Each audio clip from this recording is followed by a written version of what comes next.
Rockets, the Warriors, and we expect a war.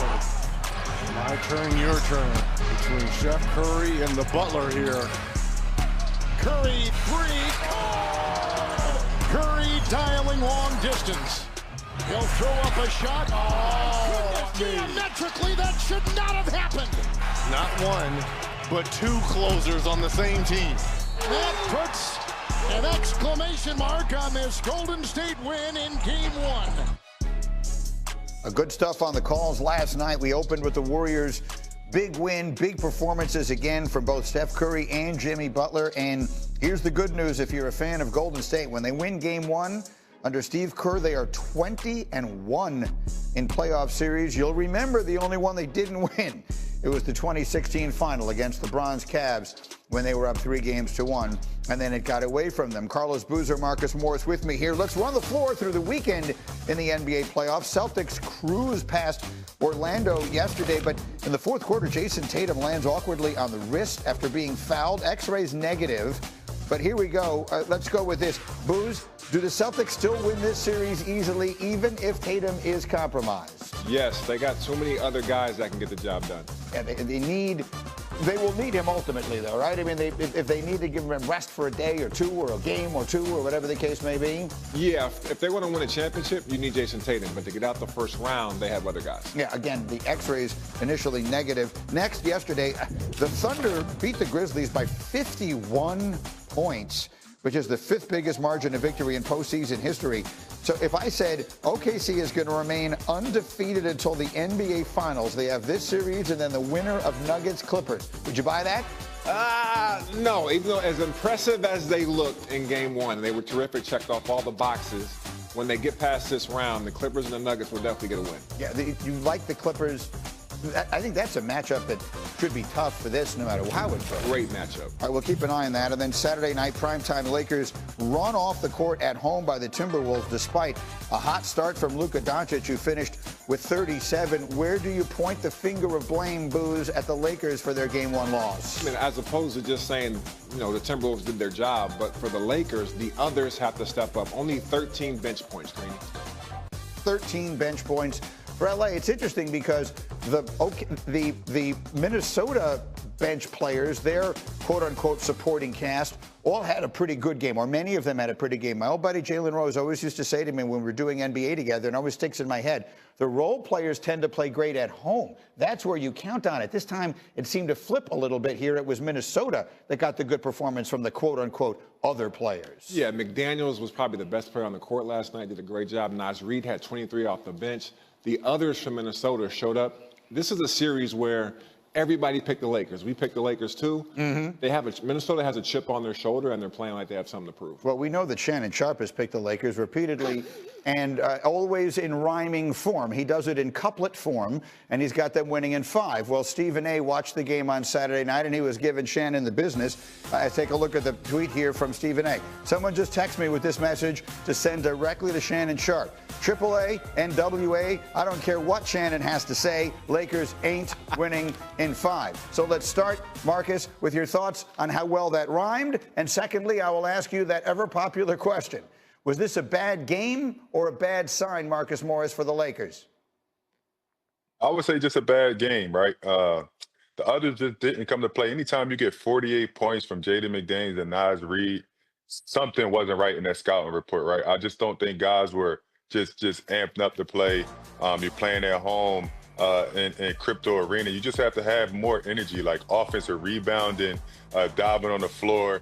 The best bright part about it was Luka came to play, right? We've seen the Luka dominance, and LeBron James, we know how effective he could be in this series, but the others have to play better and not just making shots, but just with more energy, more aggressiveness, and better on the defensive end. Well, you're not the only one who noticed that the aggressiveness didn't seem to be there. Let's put up the Magic tweet, because Magic Johnson, one of the greatest Lakers of them all, and obviously still so much a part of what they're doing in L.A., tweeted, Coach J.J. Redick did a great job all season, but he didn't do a good job for Game 1. The Lakers stood around on offense, played too much one-on-one basketball, and he didn't make any necessary adjustments. Booze, when you see a team that got beat to the loose ball, is that on the coach? Do you point the finger of blame, at least for Game 1, at J.J. Redick? I mean, the coach's job is to get the guys prepared for the game. Once you're on the court, it's the player's job. In my opinion, the players got to make the plays. The coaches can put you in position to have success, and get you prepared for the game. But if I see a ball on the floor and it's you and me, Greeny, I'm getting the ball. Sorry, Greeny. That's got to be the attitude of the guys out there on the court. Yes. Well, if it's you and me, I'm not really worried about it. I would bet on you, too. But in general, when it's one NBA player against another NBA player, I mean, if the Timberwolves, quote unquote, well, if they looked ready for playoff intensity and the Lakers didn't, is that a bad sign? That could be a sign on the coach. Did you have your guys ready for the game tonight? Minnesota looked ready. The Lakers did not. Right. That's the concern. So, Marcus, give me one adjustment. What's one thing the Lakers have to do differently or better to win Game 2? Otherwise, they are in big trouble in round 1. Oh, you have to respect the others. You know, like I said, 48 points from 2 guys that's not named Anthony Edwards is unacceptable, right? You have to play these guys straight up and down. But also, listen, they did differently in the regular season. This is the playoffs. Everything goes out the window. Scouting report goes out the window. You have to come out. You have to guard your yard. You have to play hard. You just have to master the intensity. So the one thing I would... All right, 2 Game 2s tonight, starting with the Knicks trying to take a 2-0 series lead over the Pistons at MSG. New York went on a 21-0 run in the fourth quarter to win Game 1, and the Clippers try to pull even in their series with the Nuggets after Denver rallied to win Game 1 in overtime. David Dennis Jr. back here with us, and Saturday saw the Pistons go 0 for 10 during a Knicks 21-0 run in the fourth quarter, resulting in that 123-112 loss. So, David, how does Detroit bounce back in Game 2? They really got to get Cade Cunningham going. He struggled in that first game, 8 for 21 in that game. Really, OG Anunoby gave him all the trouble that he could handle there. He was only 2 for 8 when OG was guarding him. OG also had 5 steals, 2 blocks. Cade Cunningham needs to get going. They've got to get some more actions, get some more movement around him. Even in the pick and rolls, Cat was up on him. And so they got to figure out how to get Cade Cunningham, the regular season Cade Cunningham that averaged more than 30 points, to get that guy to come back. But even still, they had the game won. So beyond what they need from Cade Cunningham, they have to be more poised, because that MSG crowd, knowing how they rattled them in that fourth quarter, they're going to be even louder in what is now a must-win Game 2 for Detroit. I was just going to say that environment at MSG is not going to change. It's going to be the same for Game 2. Clippers and the Nuggets will run it back tonight as well. Denver trailed by as many as 15 points in the second quarter on Saturday before completing the comeback in overtime. David, how does LA even the series tonight?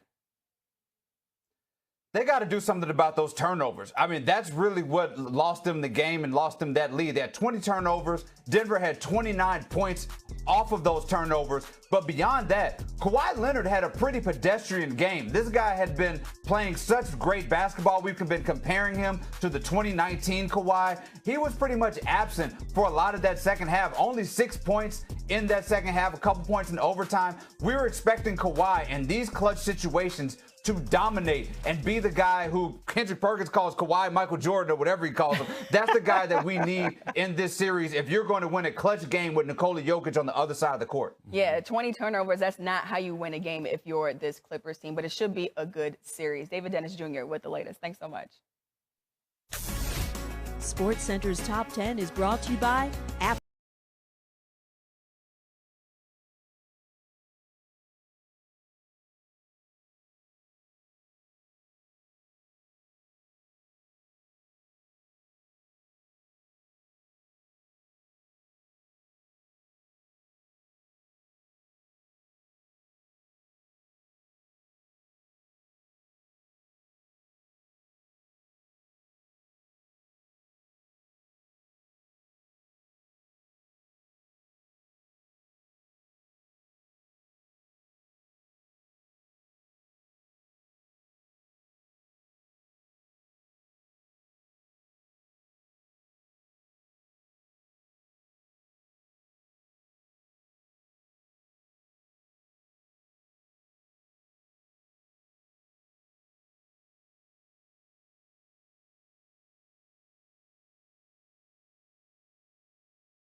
nên là sẽ đổi sang cái phần lưỡi chai thông thường này.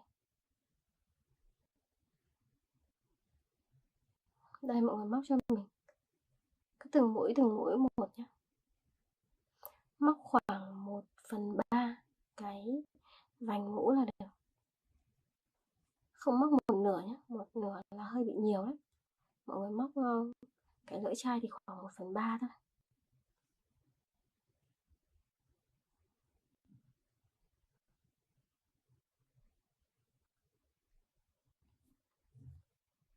Móc lại cái mũi này một chút. Đây.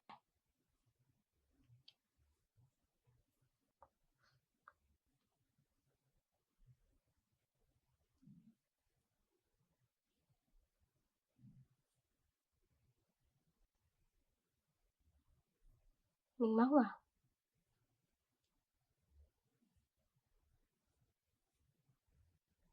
Tiếp tục nha mọi người. Cứ lần lượt từ mũi cho đến khi được cái đường viền nổi như thế này. Tiếp nha. Mũi tiếp theo này. Đấy, mọi người cứ làm lần lượt thế này cho mình là được. Mình tiếp tục mình móc. Đây. Thêm một mũi nữa nha là sẽ dừng.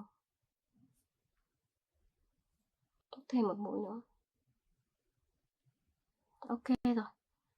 Đây nó sẽ vuông góc nha. Đây này mình móc mũi nổi thì cho nó vuông góc. Cắt cái dây đỏ đi cho nó đỡ vướng, nhìn cho nó dễ.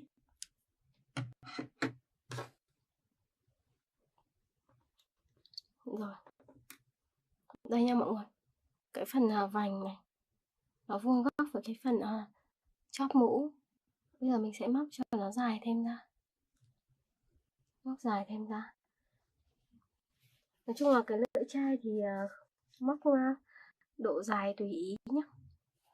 Cũng không có một cái quy chuẩn gì cả đâu. Lưỡi chai ngắn hay dài tùy